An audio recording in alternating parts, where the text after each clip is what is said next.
வணக்கம் வரம் TV channel நேயர்களே, நான் உங்கள் அன்பான சயின்டிபிக் வேதிக் அஸ்ட்ராலஜர் அஸ்ட்ரோரஞ்சி பேசுகிறேன். நல்லது நினைப்போம், நல்லதே நடக்கும். இந்த வீடியோல பாத்தீங்கன்னா ரிஷபராசிக்காரர்களுக்கு டிசம்பர் 2024 எப்படிப்பட்ட ஒரு காலகட்டமாக இருக்க போகிறது. இந்த ஆண்டின் கடைசி மாதம் ஆகிய டிசம்பர் 31 நாட்கள் ரிஷபராசிக்காரர்களுக்கு பிறந்த ரோகிணி நட்சத்திரம், மிருகசீர நட்சத்திரம், கிருத்திகை நட்சத்திரம். மிருகசீர நட்சத்திரத்துல பாத்தீங்கன்னா முதல் 2 பாதங்கள், அப்புறம் ரோகிணி நட்சத்திரம் 4 பாதங்கள், அப்புறம் கிருத்திகை நட்சத்திரத்தின் ஒரு பாதம். இத்தனை நட்சத்திரத்தில் பிறந்த ரிஷபராசிக்காரர்களுக்கு இந்த டிசம்பர் 2024 எப்படி இருக்க போகுதுன்னு பார்க்கும் பொழுது பாத்தீங்கன்னா ஆண்டு கிரகம் என்று சொல்லப்படுகிற குரு, சனி, ராகு, கேது எந்த ஒரு பயிற்சியும் டிசம்பர் மாதம் பெறப்போறது இல்லைங்கன்னு உங்களுக்கு தெரியும். ஸோ குரு நீடித்து ராசிக்குள்ளேயே இருக்கிறார். 7ஆம் இடத்தை பார்க்கிறார், 5ஆம் இடத்தை நீடித்து பார்க்க போகிறார். அதுல எந்த மாற்றமும் இல்லை. 9ஆம் இடத்துங்கிற பாகிஸ்தானத்தையும் ராசியிலிருந்து பார்க்க போகிறார். அதே சமயத்துல சனி பார்த்தீங்கன்னா 10ஆம் இடத்திலேயே நீடித்து அவர் சஞ்சாரம் செய்கிறார். எந்த விதத்திலையும் ஒரு பயிற்சி இல்லை. ஸோ 10ஆம் இடம் என்று சொல்லப்படுகிற தொழில் ஸ்தானத்திலே நீடித்திருந்த சனி கடந்த ஒரு 1.25 வருஷமாக 23, 24 முழுக்க உங்களை கடுமையாக உழைக்க வைத்து வயது வித்தியாசம் இல்லாமல் உழைப்பு, தொழில், வேலை அப்படிங்கிற விஷயத்துல அதிக கவனத்தை கொடுக்கக்கூடிய அமைப்பு இந்த 10ஆம் இடம் என்று சொல்லப்படுகிற ஜீவனஸ்தானத்துல சனி இருந்து உங்களை ஊக்குவிச்சுட்டு இருக்கிறார், உங்களை வழி நடத்திட்டு இருக்கிறார்தான் உண்மை. அது டிசம்பர் மாசமும் நீடித்திருக்க போகிறது. எந்த விதத்திலையும் மாற்றம் இல்லை.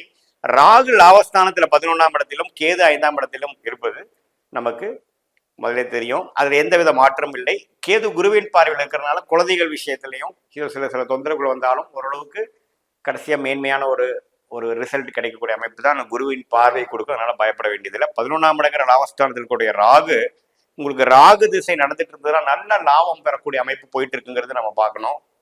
ஸோ இதுதான் ஆண்டு கிரகத்தின் அமைப்பு ரிஷபராசிக்காரர்கள் பொறுத்து.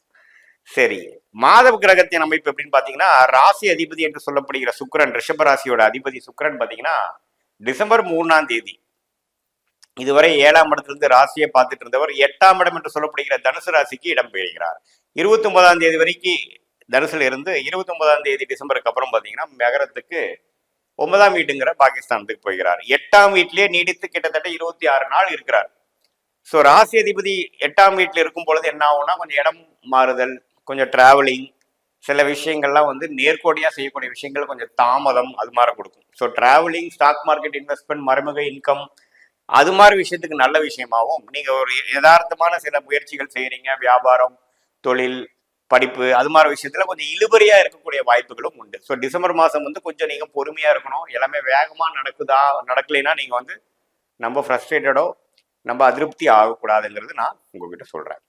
ஸோ அதே சமயத்துல புதன் எப்படி இருக்காருன்னா புதன் நீடித்து இதுவரை புதன் 7ஆம் இடத்திலேயே மாதம் முழுவதும் இருக்கிறார். குருவின் பார்வை பெறுகிறார். ஸோ படிப்பு விஷயத்துல இருக்கிறவங்க, டெக்னிக்கல் துறையில் இருக்கிறவங்க, பேச்சு விஷயத்துல இருக்கிறவங்க, கம்யூனிகேஷன் ஸ்கில், இ-காமர்ஸ், ஐடி துறை இதுல எல்லாமே இருக்கிறவங்க நல்ல வெற்றி பெறக்கூடிய அமைப்புகள் கண்டிப்பாக உண்டு.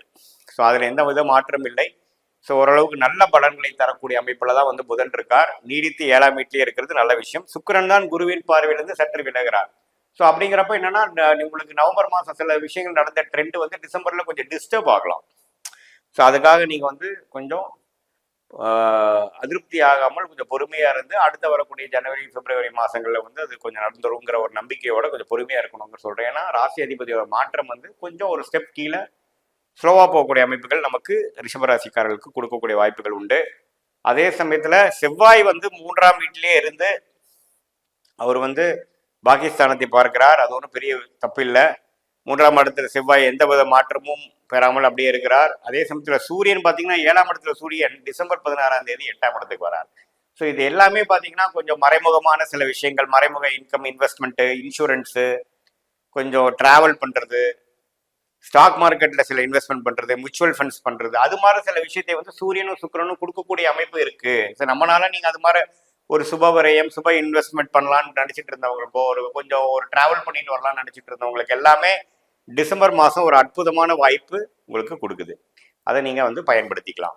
ஸோ இதுதான் ஓரளவுக்கு கிரகத்தின் அமைப்புகள் ரிஷபராசிக்காரர்களுக்கு ஆண்டு கிரகமா இருந்தாலும் சரி, மாத கிரகமா இருந்தாலும் இத்தகைய விஷயத்தை கொடுக்குதுங்க. ரிஷபராசிக்காரர்களுக்கு சனி 10ஆம் இடத்துல இருந்து நல்ல ஒரு முயற்சியை வந்து கடந்த ஒரு 1.5 வருஷமாக கொடுத்து எப்படா நமக்கு வந்து நம்ம செய்த முயற்சிக்கெல்லாம் ஒரு தக்க ஒரு பலன் கிடைக்குங்கிற மாதிரி ஒரு விஷயம் கொடுக்கும். அது நீங்க அடுத்த வருஷம் 2025க்கு அப்புறம் வரக்கூடிய சனிப்பெயர்ச்சி 11ஆம் இடத்துல போகுதுன்னா அறுவடை நாள். அப்பதான் வந்து கொஞ்சம் பெருமூச்சு விட்டு நீங்க இதுவரைக்கும் செய்த முயற்சிக்கு ஒரு நல்ல பலனை கொடுக்கக்கூடிய அமைப்பு.